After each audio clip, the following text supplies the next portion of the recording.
the cloud. So Valerie Barrett with 5051. All right. Hi, everybody. Thank you so much, Dan, for inviting me. Thank you guys for having me and for listening.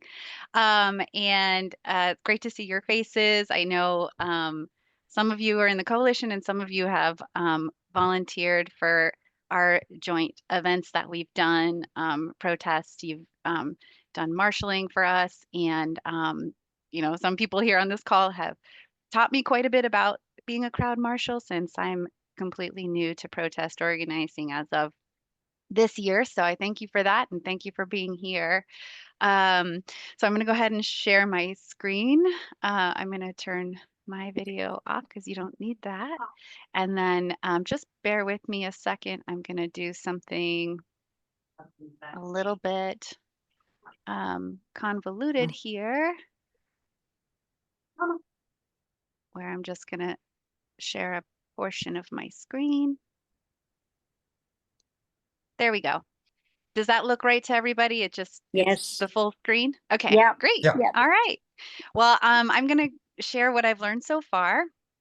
So again, my name's Valerie Barrett, and I have been an organizer for 5051 Cincinnati. So, and I heard you guys talking at the start of the call that a lot of you have been to some of our events. So this might not be new information, but I will share my personal journey with how I got to how I became an organizer and what I can leave, but what I've learned. So all right, so a little bit about me. That's me on the right. That is my wife on the left, and I think you know who that is in the middle.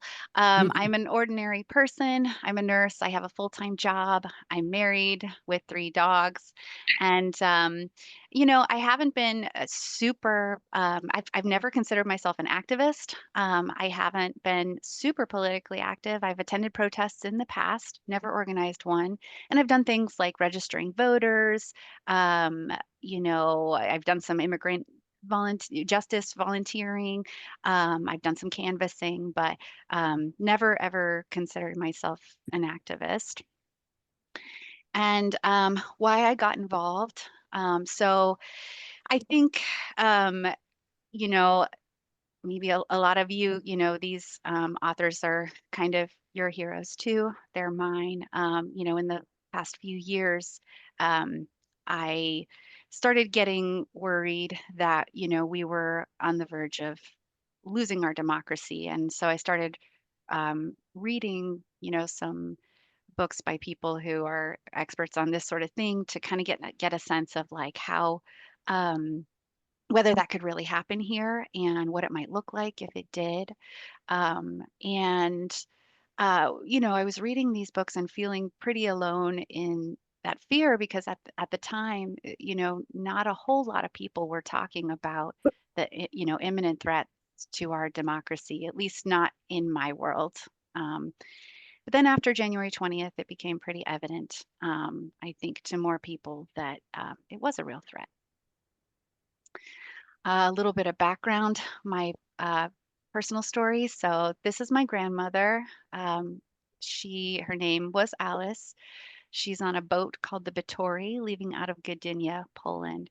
And she was an immigrant. She came here in 1938. She was born in Warsaw. She was a Polish Jew. And she lost half of her family in the Holocaust. They stayed behind. They went to the Warsaw Ghetto and then to Treblinka. And so, growing up, this was always on my mind. And I always wondered, what I would have done back then if I had been, a German or a Pole. And, I always wondered, like, would I have stood up for people around me? And my grandmother was really disappointed in her Polish friends and neighbors that she grew up with who they didn't they didn't do anything. And so I just grew up, feeling like I didn't want to be that person. So I think about her a lot. Anyway, so after the inauguration, this current administration, my wife and I were pretty much in despair. And then we found out about this protest in Columbus that was 5051's first protest, and it was started out as just an idea, coordinated protests in all 50 states, um, all 50 capitals. It was just the capitals at that time, on the same day, and it was We Reject Project 2025. So my wife and I went up to Columbus and we went to this protest, and afterwards we felt more courageous and we felt more hopeful and less alone with our fear and our despair. Her sign says it's never a good time to bow down to a tyrant, and that's Jim Acosta. Hmm. So that was the first one. And then um, I'll tell you a little bit about 5051 if you don't know already. So it's really a very loosely organized kind of set of principles and resources. It doesn't really have any true leadership from the top down, so it's very grassroots. So they provide kind of a framework and a mission, and that is to uphold the Constitution and end executive overreach. And they provide some guidelines like being committed to nonviolent resistance, um, and then we have some, people who are considered state organizers for Ohio. So like they coordinate with all the other like cities in Ohio and help them get their protests up and running. But it's not really, we don't really get directives or anything like that. It's more like we adhere to the principles, and and then beyond that, we kind of just create our own, we sort of do what we want. The idea behind it, though, is that we have protests on coordinated dates with all the other cities, and up until recently, that's been about every 2 weeks. So it's been a lot. But apart from coordinating our protest dates, we are free to do other events, like with other organizations or on other dates. So yeah, so it's really a grassroots thing. And I will say that, kind of every city that has a 5051 group, they kind of determine what the culture of their group is.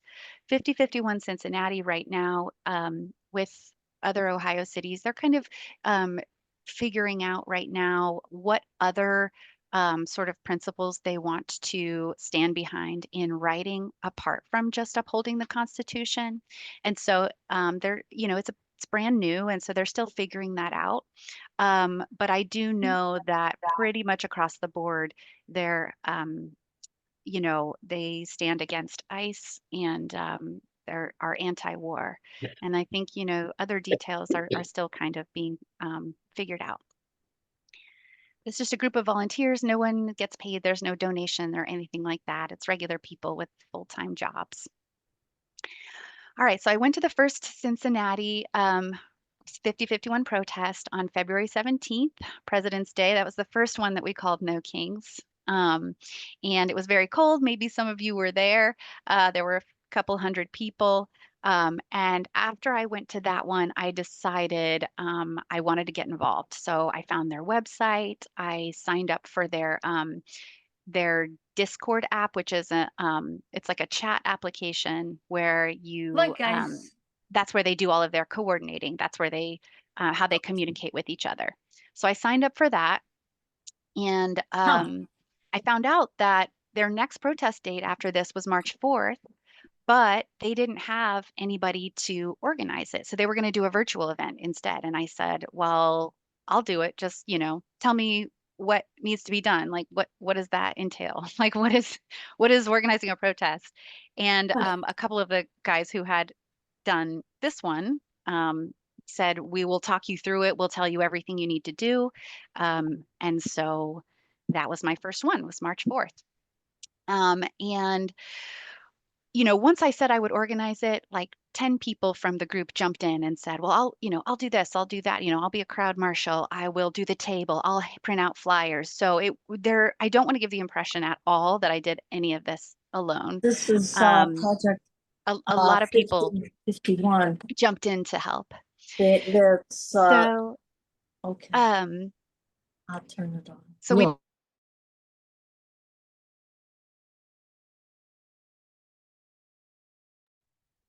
So we pulled it together in about 8 days. And in that time, I was trying to think of who I would want to speak. And I remembered David Pepper's book. So I found his website, I emailed him, and he immediately said yes. And he spoke at this protest. And when he spoke, he shared that quote, there is no noise as powerful as the sound of the marching feet of a determined people, by Dr. Martin Luther King. And I've told him this since then that really inspired me. Um, and once I, you know, did organize my first protest and realized that I could do it, I decided I better start learning about what nonviolence really is, and learning about how people in the civil rights movement and other movements have successfully used nonviolent demonstration. So hold on just one second.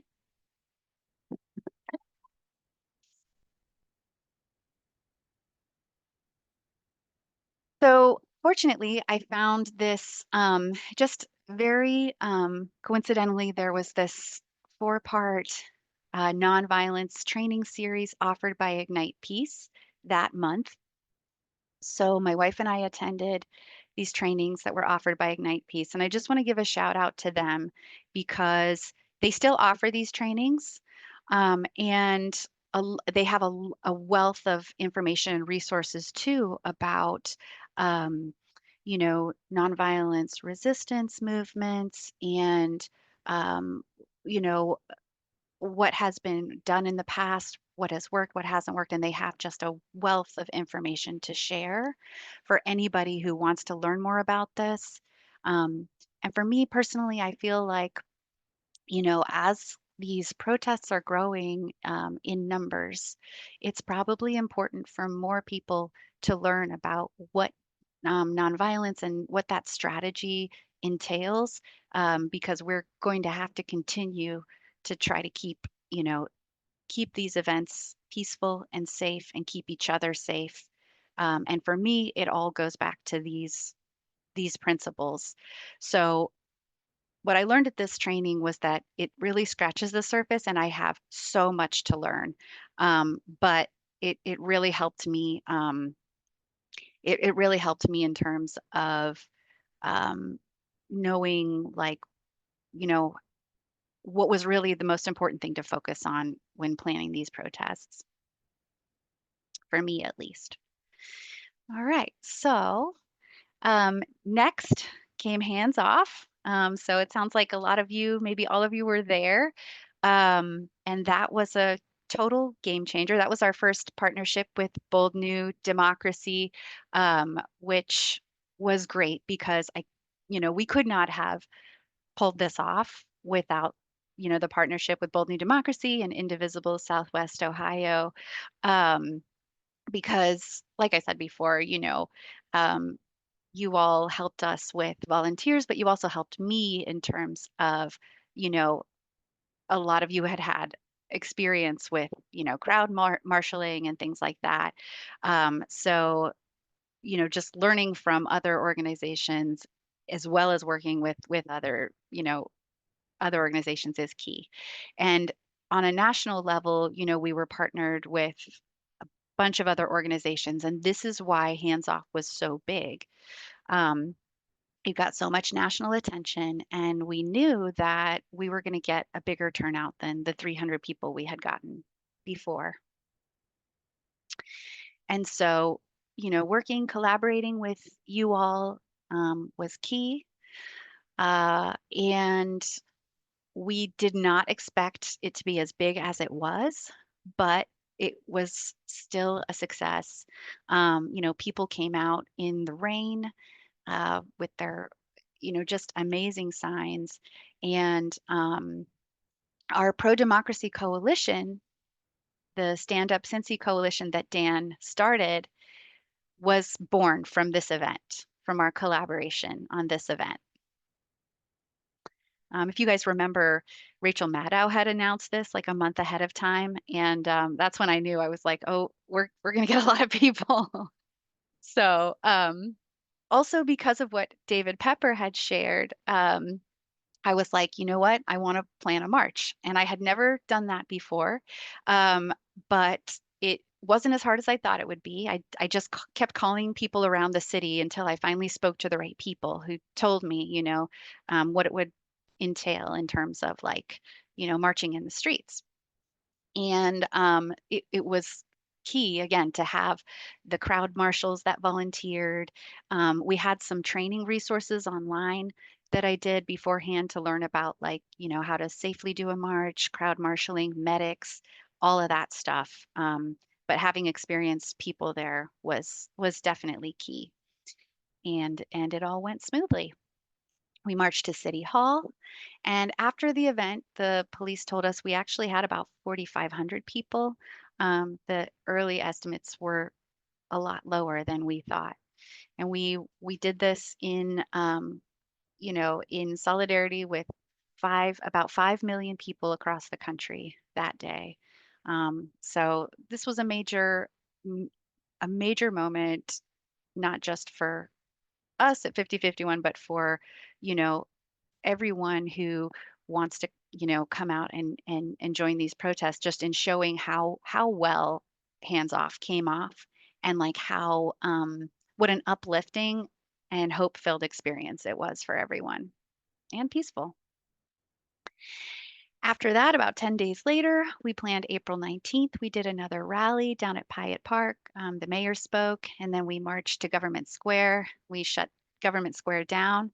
And that was also a successful and uplifting event. This time we had 2,500 people. It wasn't as well publicized as Hands Off was, but still a pretty big crowd. And then during the month of May, we did some collaborations. So May 1st, we collaborated with Ohio AFL-CIO for their rally. May 10th, the Hamilton County Democrats had a Democracy Day rally. Bold New Democracy was there too. And they had a bunch of different tables from different organizations where people could go sign up, get involved. And that, we invited different organizations to our coalition there as well. And then on May 17th, the MLK Coalition had already planned a march and rally. So we collaborated with them and just helped out with providing crowd marshals and medics. And I know some of you were there for that as well. And that was a wonderful event. So that brings us to No Kings. So June 14th was planned much like Hands Off, where there were tons of national collaborators, national organizations partnering on this event. And they had a website just like Hands Off with all of these resources. And it got a ton of publicity. And so we knew it was going to be big. We had no idea that it would be that much bigger than Hands Off, but it really was. Um, and our main focus was to ensure that people could protest and march safely and peacefully because, as in the week and a half, couple of weeks before June 14th, tensions started really ramping up with everything that was going on in Los Angeles. And there was a lot of fear that, um, you know, it would be harder to keep our rally and march peaceful, that there might be counter protesters or that people would be on edge in terms of, towards the police. So that was really our main focus. And so um, we, we focused on really providing a space for people to gather, rally, and march. Um, and didn't focus as much on kind of the speakers and the music and stuff like we did on Hands Off. We just really focused on the safety part of it.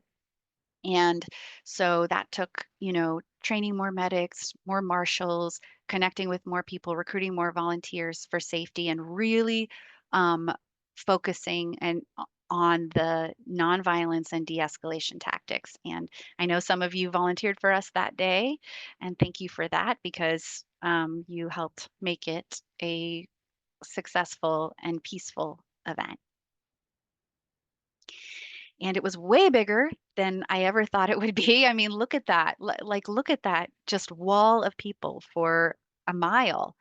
Um, you know, I think that crowd shown gathered at UC on the left there. I mean, I think even more people came after that.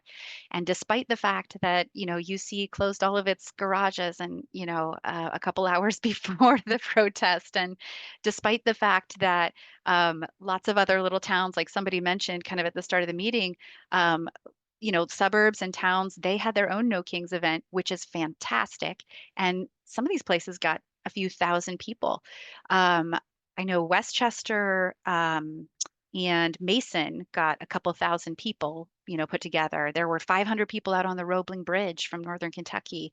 And there were, several other No Kings events. But despite all that, we still had thousands of people in Clifton marching. And when and I'm sure you did too, like when I read the news and saw the news afterwards about what was happening all over the country, small towns, big cities, I mean, everywhere, it was just like this. It was more people than anyone imagined, and it was uplifting.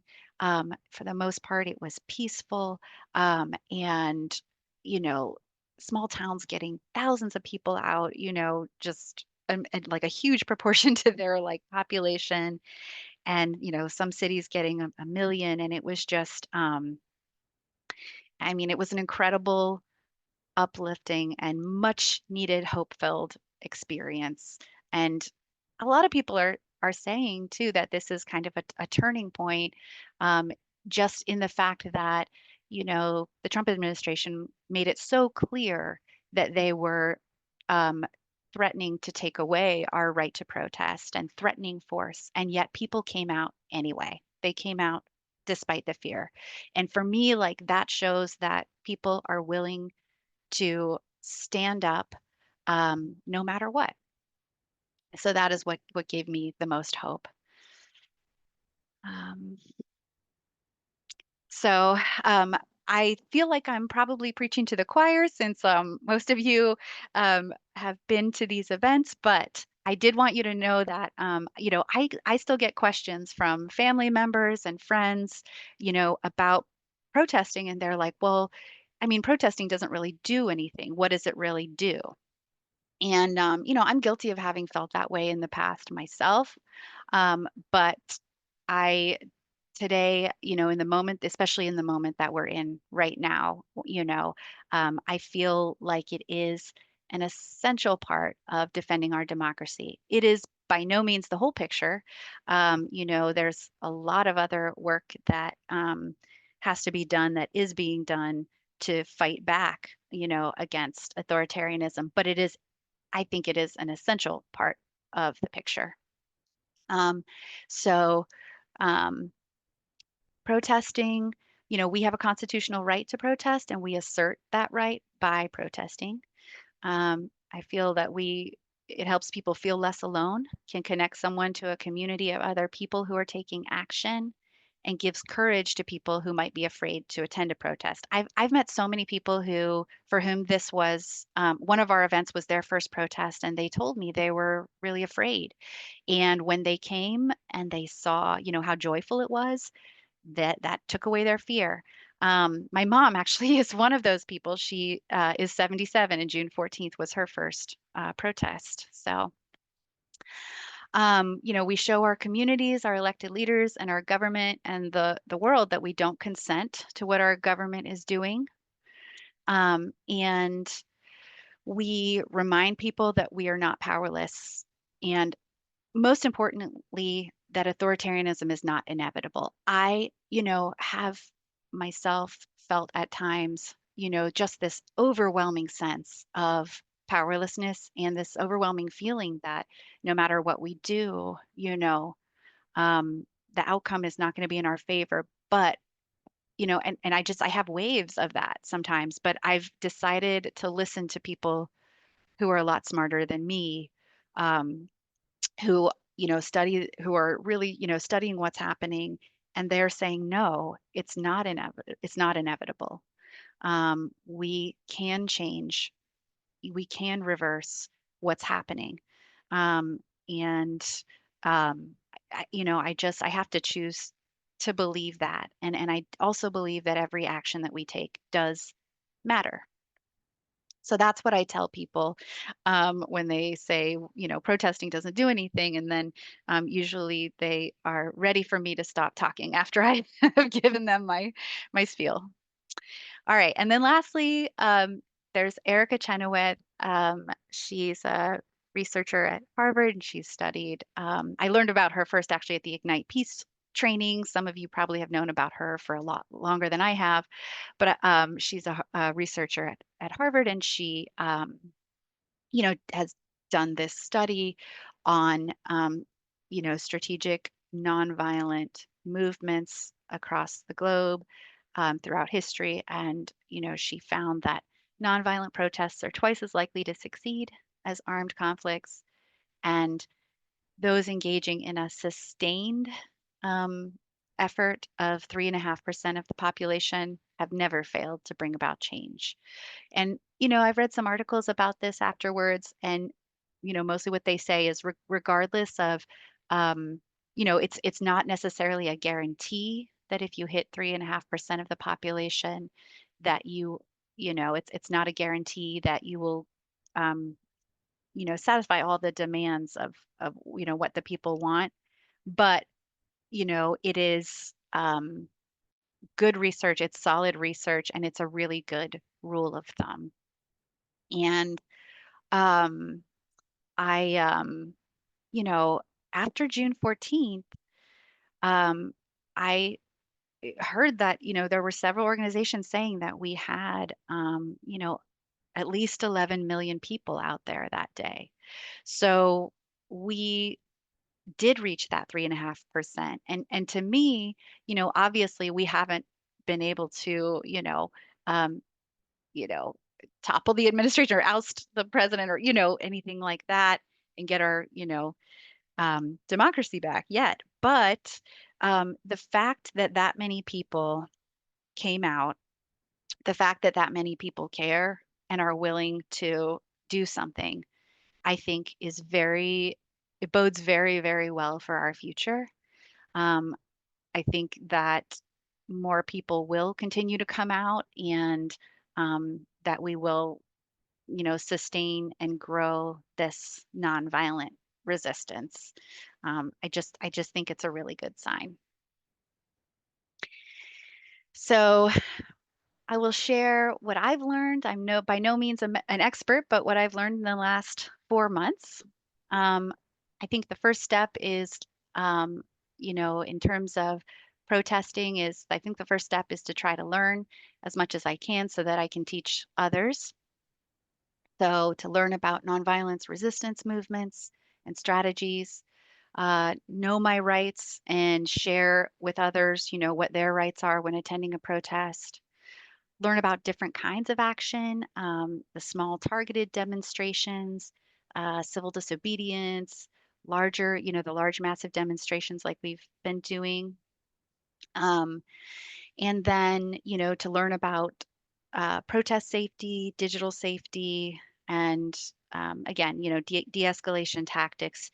The more people we can get trained in, peacekeeping and being, uh, leaders in nonviolence, I think the more successful these events will be and better chance of them staying safe. So we need really need those peacekeepers and crowd marshals. And how can I help? Protest groups have a lot of volunteer roles. And this is not just for 5051, but I know there are a lot of groups doing a lot of different kinds of protests right now, which is awesome. Some roles that we identified that are really needed, again, are the crowd marshaling, peacekeeping, street medic, um, so digital design, social media, like they need help managing their social media content. They need help printing flyers, distributing flyers, before and at events. Supplies like walkie-talkies, megaphones, banners, water bottles. Um, Recording is very important. We were really fortunate to have drone photography for a couple of these events. Leading chants, manning a table, um, providing audio equipment, uh, doing music, and then definitely vetting training volunteers is super, super important. Where I know 5051 is behind on that, and like, it takes them a while to get to volunteers, which is difficult. And I know a lot of organizations are struggling to, stay on top of that. So that's super important. And another role is legal observing. So anyone can train to be a legal observer through the Ohio National Lawyers Guild. What The is next that? event is going to be July 4th at the Ohio State House. That's the next 5051 event. And so it's going to be the three C's, Cincinnati, Cleveland, and Columbus. They're going to meet at the Columbus State House and have a protest that day. And then the next major national partnership collaboration is going to be July 17th. And it's called Good Trouble Lives On, after John Lewis. And like Hands Off, like No Kings, there is this website, goodtroubleliveson.org, that when you go to the website, you You're can attending. Oh, register your protest. And there is a toolkit full of resources, including they have scheduled Zoom trainings on, nonviolent de-escalation, marshaling, all kinds of, resources for people who want to plan a protest on this date. I wanted to share our contact information too. If you wanted to get in touch with 5051 or follow them, that link tree has the link to our newsletter. And those are our socials and our email. And then lastly, I wanted to share some of the most valuable resources that I've learned about in this journey. So ACLU, Know Your Rights, Protesters' Rights is always a great resource.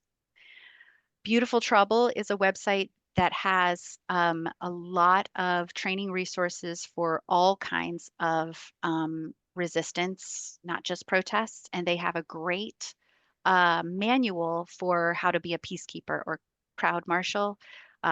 They have excellent trainings on de-escalation. Harvard Ash Center for Democratic Governance, that's where Erica Chenoweth does work out of there. And they have great resources and training and education too. Ignite Peace right here in Cincinnati, definitely would check their website out and check out their trainings. And then again, like I mentioned, the toolkits at those websites, Hands Off, No Kings, and goodtroubleliveson.org, they all have a lot of resources on there as well. And that is lastly at the bottom, that's the link to become a legal observer. So we've had a few legal observers at our events, but like at No Kings, it was just so big. We really could have used more. And that's it for the presentation. There are a lot of organizations in Cincinnati doing a lot of different kinds of protests, as you know, and so and other kinds of direct action, and we also like to, you know, at at our events, one of the advantages of having so many people at our events is that it's a great opportunity for other organizations to table so that they can get people signed up to take action after the protest. It's a great place to get signatures for a referendum or a petition, and bring awareness to other kind of like, you know, legislative issues. So, we 5051 is always open to, sharing all of that information at our events, and any way that we can get people who attend to get more involved and take action afterwards, whether it's civic action or getting involved with us, we are happy to do that. And that's all I have. Thank okay. you. Thank you. And I see you ended your share. I believe. And Bob, you had your hand up first, so I'm going to let you go ahead and ask a question. You had one? Yeah, well, this is a very inspiring time when we can see something like this grow so quickly with enormous support. But it also raises lots of questions.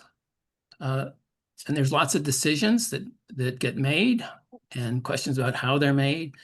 So just to mention a couple of things in terms of language, nonviolence, I think really we should talk about defense against violence rather than nonviolence. It's a subtle but important difference. There's a lot of people who've been through things in their lives where they didn't have any choice about violence. Another example is our great democracy that we're trying to defend. Well, it's not that great, and a lot of people know that.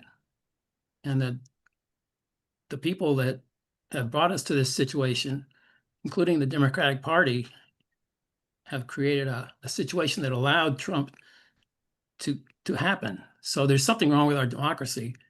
And we don't want to just, I don't want to just get back to business as usual, because that's a loser. So I'm just saying there's lots of decisions that go into building a successful movement.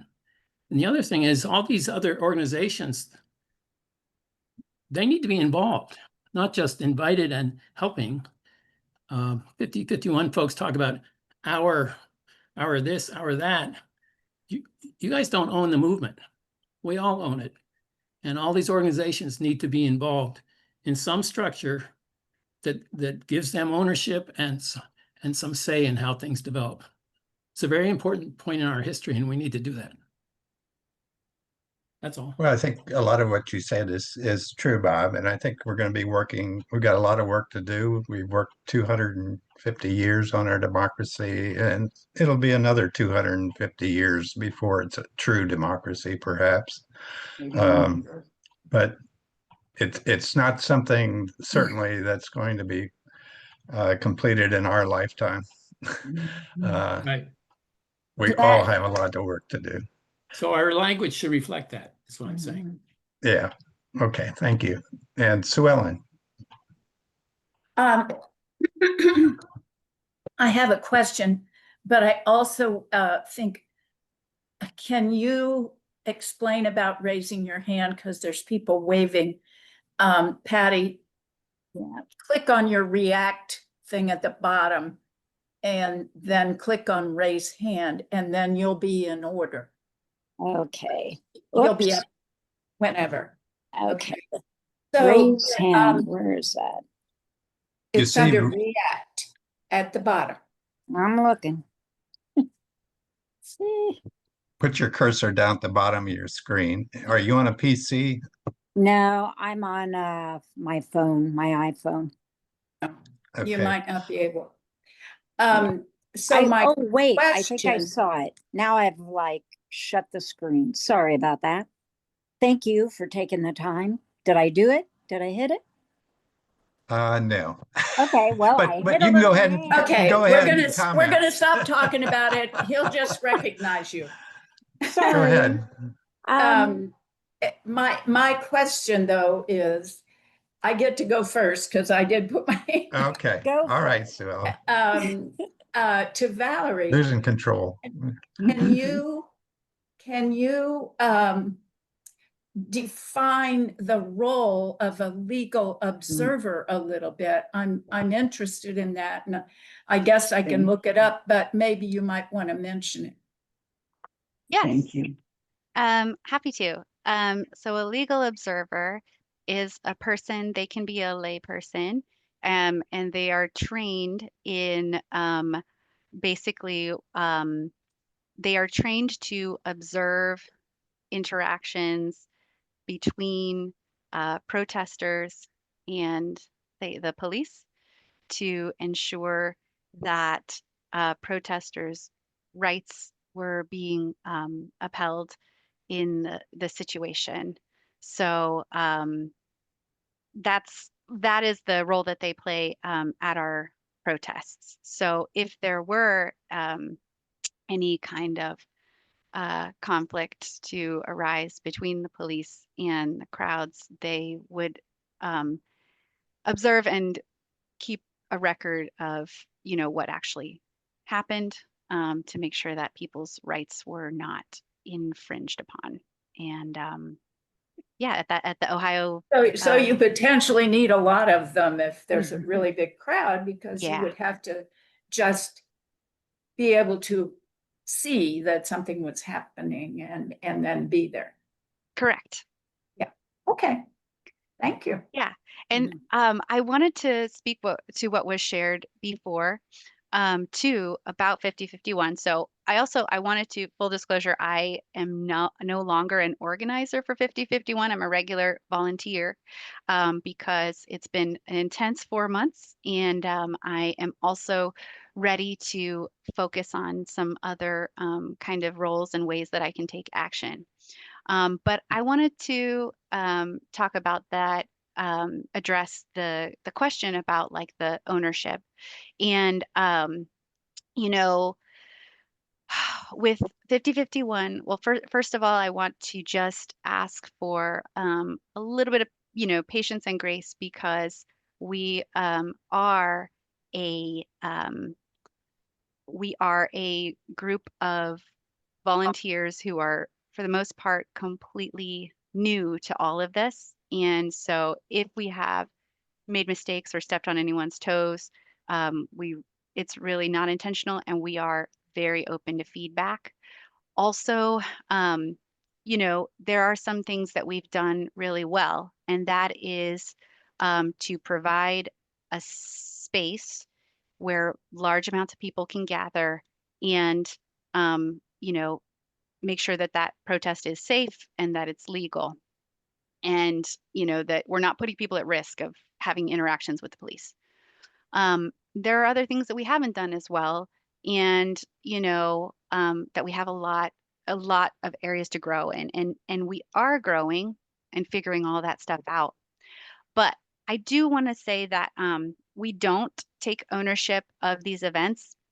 The reason why Hands Off and No Kings were, mostly organized by 5051 is because we have this group of people, let's be honest, most of them are a lot younger than me, who move quickly and organize quickly, and they were able to sustain doing these protests every 2 weeks.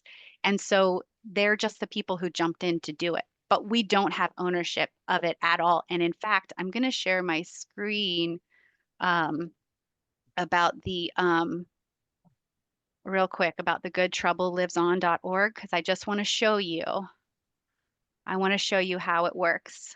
So this is the same way that Hands Off works, and it's the same way that No Kings worked.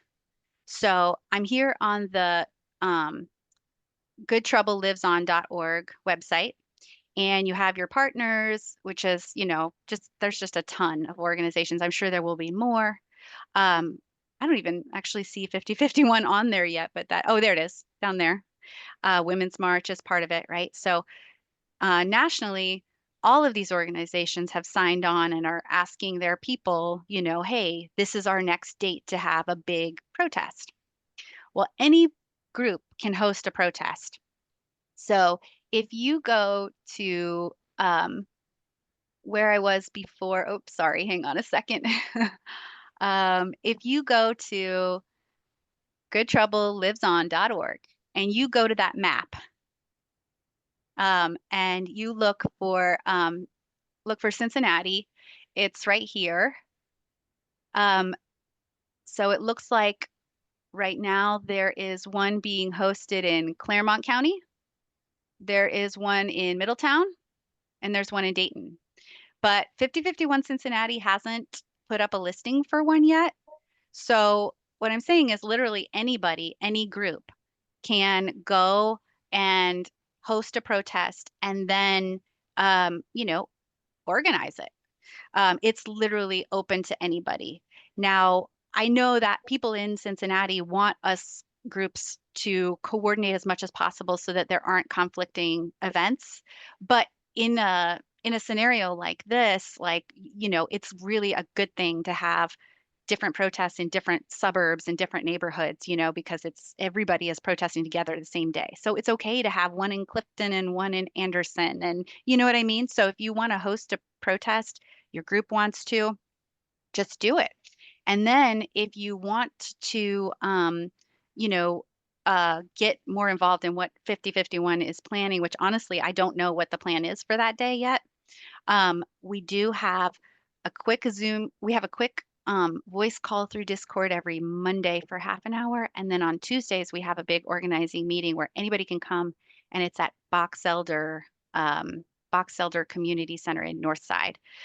So if anybody wants more details on that, I can get you that. And like literally anyone who comes to the organizing meeting can have input. Anybody who gets on the Discord chat app can, volunteer. So just it's a very very open to that. That's all. Okay, thank you. And Patty, did you have a question now? Well, there were a couple things. One, in terms of the reaction to the protests not being immediate or seeing something tomorrow happen, a change in the government, whatever, I think that it inspires people, and that I'm hoping gets reflected in the next election cycle. And that's no small matter. And these have been really inspirational because of the turnout across the country.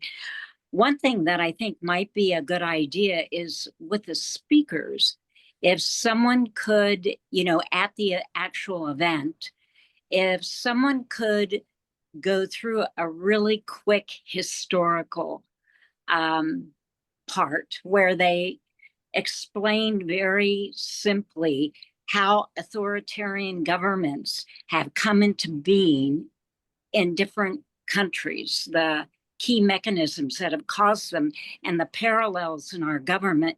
I think that kind of really, maybe that's just too much for, a speaker. But if it could be stated simply, I think that shows people the kind of danger that we have with this government or a government like it, in power in the US, and it puts us at risk. And a lot of people just don't understand the historical reference. I think it would be a good thing to have someone speak to that, maybe at one of these events. And then I just wondered, has anyone ever reached out to Eden Park for one of these things, one of the larger protests?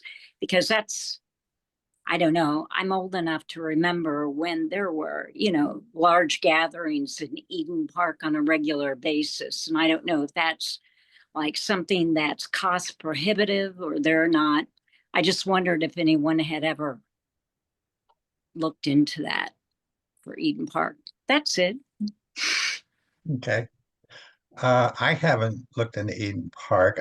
I did some research last summer on various events. It's actually somewhat complicated because you have to call different people for all kinds of different locations.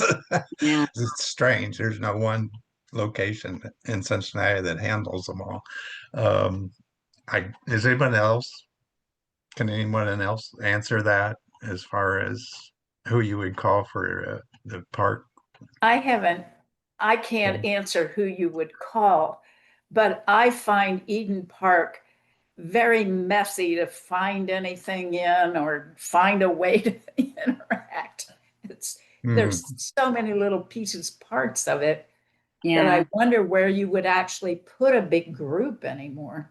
Well, that I was thinking that area, the large boulevards around that amphitheater, and the amphitheater is a good place for speakers as well, So I wondered if maybe that would be, yeah. I don't know. It's just, I was really disappointed when I heard, this isn't the first time I've heard it, that UC closed their garages. I mean, I just wonder where that came from, Why would they do that? It just seems. And tonight I read a message that they have they're pulling back on their DEI initiatives at UC, University of Cincinnati. So I don't want to correlate the two, but um, it was Really? surprising. Yeah. Yeah. Disappoint. In fact, I had already left for one of their garages, and before Valerie, she sent the marshals a text that they had closed their garages, but I'd already left, and I got down there and found out then that it was closed, and it said full, lot full. You could tell it was not full at the time. I parked in my doctor's garage. It was quite a hike uphill getting to the protest from there, Yeah. but it was somewhere to park. But They Right. were probably worried about liability. I mean, in one word, that's what they all, and if there'd been any trouble in a garage, then, Could whatever. be. Could be. Bob, did you have something? Yeah, in terms of finding a good venue, when we have thousands of people, that kind of increases our leverage. Politicians are going to start getting nervous if they're seen as not letting people develop a movement that is widely supported. I mean, we could show up at Eden Park. It's not the way to do it, but we could threaten to do it. We could start to do it, and they'd have to go along. I don't know So, that you really need to be, don't all of these things need permitted to be permitted, like this taking over these public areas, whether it be Washington Park or UC's, University Circle or whatever. Isn't that something that has to be permitted for these events? I can answer that. Okay, thank you. So we did have a permit for Washington Park, and 3CDC has been wonderful to us in terms of, treating us like a nonprofit, waiving fees, making it easy for us to get a permit. For the marches, we did not have a permit because we spoke with a contact at Cincinnati Police, and they said, we will uphold your constitutional right to demonstrate and make sure that you stay safe as long as there's no issue with, safety, violence, destruction of property. We will, that will, be our main priority, is to protect your constitutional right to demonstrate. And so when we wanted to march in the streets, they closed the streets, no permit. So that is very fortunate that that's their stance on that. In terms of getting a permit at a Cincinnati park, it's a little more difficult because Cincinnati Parks owns everything that 3CDC doesn't. And so they require 2 months advance notice and event insurance. And so um, we have struggled to even figure out how we could get event insurance for a protest. I don't know if it exists, but so we have not figured out how to get a permit with Cincinnati Parks, and we typically don't have enough advance notice to get one with them. So what usually happens is that we show up, and because we've communicated with city officials ahead of time, they don't prevent us from showing up. And, when I've spoken with the police about it, they were like, we are not going to give you an order to disperse or anything if you show up, so that's kind of how that's worked. And some protest groups don't do permits at all. So it's kind of like a, philosophy thing, or like, every group does it their own way, but that's how it's kind of shaken out for us. So for Okay, Barrett thank Wood, you. that wasn't needed. Yes, that's correct. We do live in a democratic city. That is kind of nice. So there are some benefits to that. Matt, early on in the meeting, you said you wanted to have a discussion. I'll tell you what, before we get there, I see Shot also has his hand up now. Shot, do you want to say something? Yeah. Um, well, Valerie, for somebody that didn't know what they were doing, you've done a pretty wonderful job. I must say. Um, I've marshaled it all three, and the training that I watched before I did it was very, very helpful. Um, and I must say the police on every one of the marches have been great. And I even talked to one guy after the first march, and he said it's nice to see people protest without getting angry with the police and without, destruction and everything. He was very impressed. And so, when I talk to the police afterwards, they're always very thankful. And I didn't know that we didn't have a permit, but it's worked out great. Valerie, this great job. My only critique is with speakers. I mean, I like speakers to be short and to the point. I mean, if you have a great speaker, if you have Barack Obama, he can go on and on. But mostly we don't have Barack Obamas, and I would personally like to see it kept to like 5 minutes, and we just keep moving rather than have people just keep going on and on. And I'm not alone in that. I talked to a lot of people. I mean, I'm a bit older than a lot of the group, and I've been protesting since 1969, so I've been around. And that's only my really my only critique. So thank you. That's good feedback. Thank you. Okay, before we get to Matt, I want to share my screen real quick. And the reason I'm doing that is we had asked people if they wanted to send in some pictures, and some people did do that. We had several people send them in. So my computer is not, there we go.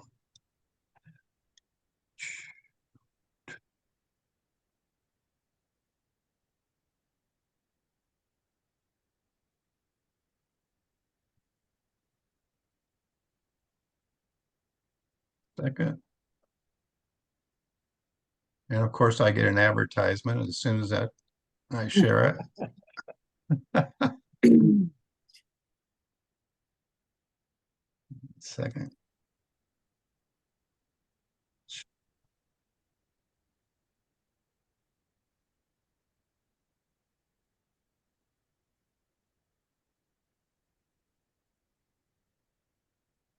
Hey.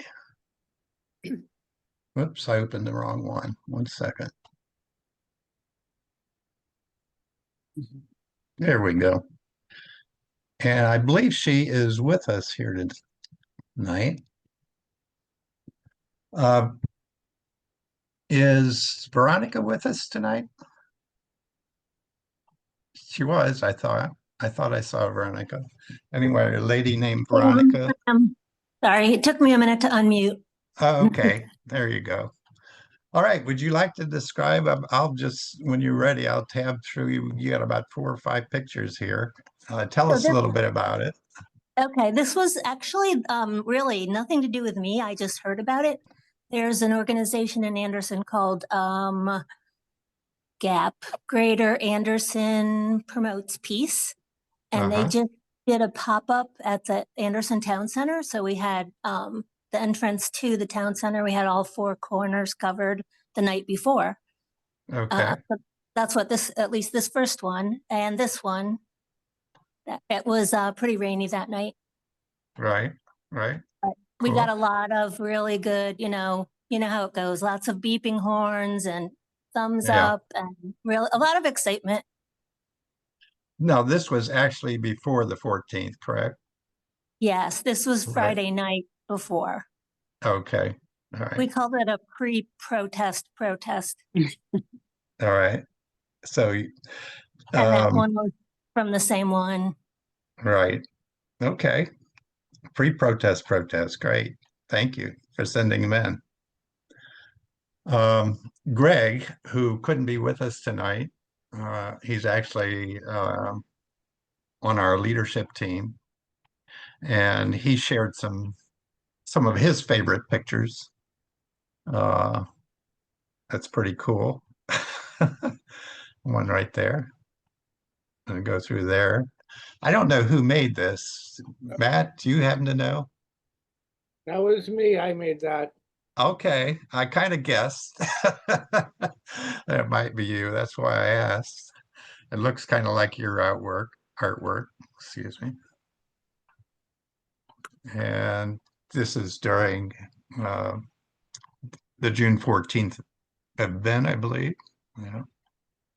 No, this couldn't have been. Was, or yes, is this It's June at 4th? the park, isn't it? think I'm not There's sure. April 19th. Is that from the 19th? Okay. Yeah. All right. Okay. I had taken all of these things off here and Zoom put them back in, these little extra things we're seeing in there. There we go. And a fellow named Scott sent these in to us. And that these might be from the 19th as well. I think that's UC. That's June 14th. Okay. Yeah. That was pretty cool. Mhm. So for those who shared those, thank you for sharing that. And Matt, or Elaine, you wanted to ask a question, Elaine. Go ahead. No, not ask a question, but make a comment, but for a couple comments. First of all, Valerie, I went on 50-51 and there were, for Ohio, I counted 72 protests, plus the one on the 13th in Anderson. So that's a whole lot more than the major city urban areas in Ohio. And I actually was at the one in one of the three in Claremont County, even though I live in Hamilton County. I wanted to see how it was, and I thought it wasn't going to be big. And I wanted to meet Jen, who is probably going to be the candidate for District 2. It was bigger than I totally anticipated, covering 3 blocks. I mean, it was huge. I was blown away and pleasantly surprised. I couldn't even take pictures because I couldn't do a video because my phone was out of memory, but but it covered so much. And my feeling is that, okay, what's next? What do we do? What do we do with all this energy? And a lot of the signs said we're addressing the hate that's going on in the country now and where it's coming from. And they were as much against the hate. But I had a feeling this is one of the reasons why I went out to Claremont County in District 2 is that I would like to make this more than, use this energy that I saw in not rural, but suburban Ohio, which is a red district, and use it to work with people in District 2, District 6, District 8, and at least flip one of those districts. And so I went out last week and met Jen, who will be the candidate. I worked with Samantha 2 years ago for District 2. And the main thing is fundraising. The DNC does not give these districts any money, these candidates, these Democratic candidates any money. So I have a plan for that, if they can work together. And and I've only talked to District 2, so I don't think that I can, but it's with, donating and having a raffle and having an auction of and donating some money in my Barracuda to that. And I think that we need to, but the main thing is that we need to harness this energy and of everybody, and we need to, in order to make real change, we need to change the Congress. And that's my focus, is changing Congress. And I can't do everything, but I mean, my gosh, it only takes 30 minutes to get out to District 2. It only, same with District 8 and District 6. We can reach out to those districts and I think that plus there's other districts all over Ohio that I think we can energize. We might not change a lot of them, but we will, as David Pepper said, make the GOP put money where they didn't expect to put money. And that's what I want to do. Jeez, Right. I'm having a hard time getting this screen back up. Sue Ellen, did you have another? Right there at the end, you mentioned David Pepper, but Blue Ohio is the organization that's raising money for the candidates for the blue candidates in every district. Oh yeah, I know that. But the thing is, yeah, all right. of course I know that. Just wanted to make sure. Oh, absolutely, I know that. But in order to, now that I think that a lot of the people in those districts have woken up and that they see what's possible and that they've met, because like I said, it was a much bigger crowd than I anticipated. And that was only one of 3 in Claremont County. And 72 rallies in Ohio for the No Kings, 72. And so, yeah, but a small donation. What I'm looking to do possibly is if the candidates for 6, 2, and 8, and of course we have to get lawyers with us, can work as a pack, putting my 68 Barracuda and auctioning it off and raising money that way for these district candidates. Right. All right, Matt, did you you had something you wanted to discuss? Well, I just, to tie into what a lot of people were saying earlier on the call, and Elaine was the latest one to bring up that point. There is a lot of energy everywhere in the country right now about everything that's going on. And, this might be a little bit BND centric. I know a lot of people on here are not full New Democracy members or new to our group or however this works, but I would like us to think about as we go forward over this summer to start thinking about how to make this growing,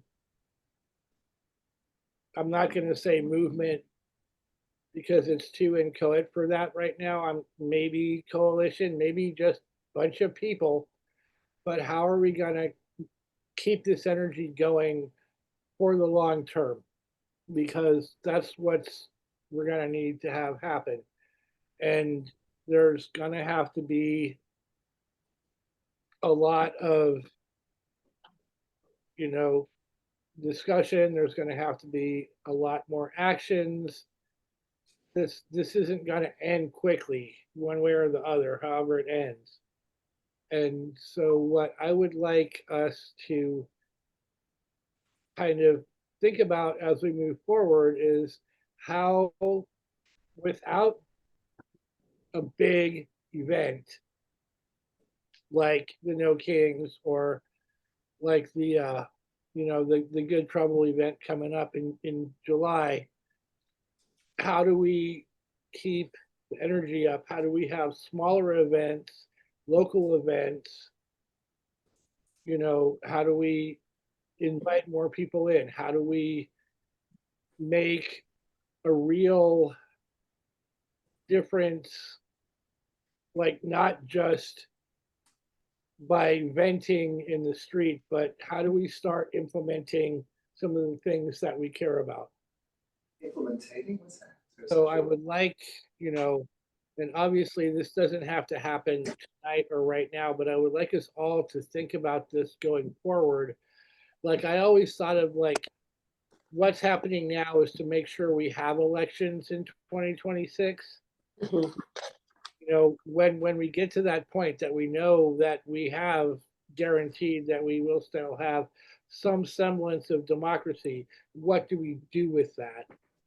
And so that would be something I think all of us that are like at least, rookie activists or some people that have been doing this for a long time, but one way or the other, I think that's the real big question that we all have to be answering for ourselves as we move forward. And I think we need to start being not necessarily everybody that's out there in with the signs and everything, but I think as far as those of us that think of ourselves as at least part-time activists, we need to be sort of intentional with how we move forward and have an idea of where, not our end goal, because I think nobody is thinking that this is going to be anything less than a years long fight here, but what is a good short to medium term goal that we can be focused on in Southwest Ohio, in Ohio, larger Ohio, or even influencing things nationally. So I think, if anyone has any thoughts on those subjects, I would love to hear them, but I would also like to challenge everyone here and everyone's groups that they're members of to make this part of your ongoing thought process. And that's basically, what I would have to say here. So chime in, everyone. If anyone would like to give feedback to what Matt was just talking about, I put the Bold New Democracy's email address in the chat there, and you can send us an email through that. Tell you the truth, what I worry about the most is, and this is probably getting ahead, but we certainly have to have some short-term objectives. But let's say we somehow we do have a more pro-democracy, I'd say, administration in 4 years. I worry that everybody then goes away, or 80% of the people go away. And that would just be the start, in my mind, the real start of making it into a real democracy toward that we can look forward to in the future. But I guess as I say it, even that sounds like that's kind of a downer in my mind. So I almost hate to say it, but we do have to keep our energy up now, certainly, and hopefully have a more pro-democracy administration by 2026.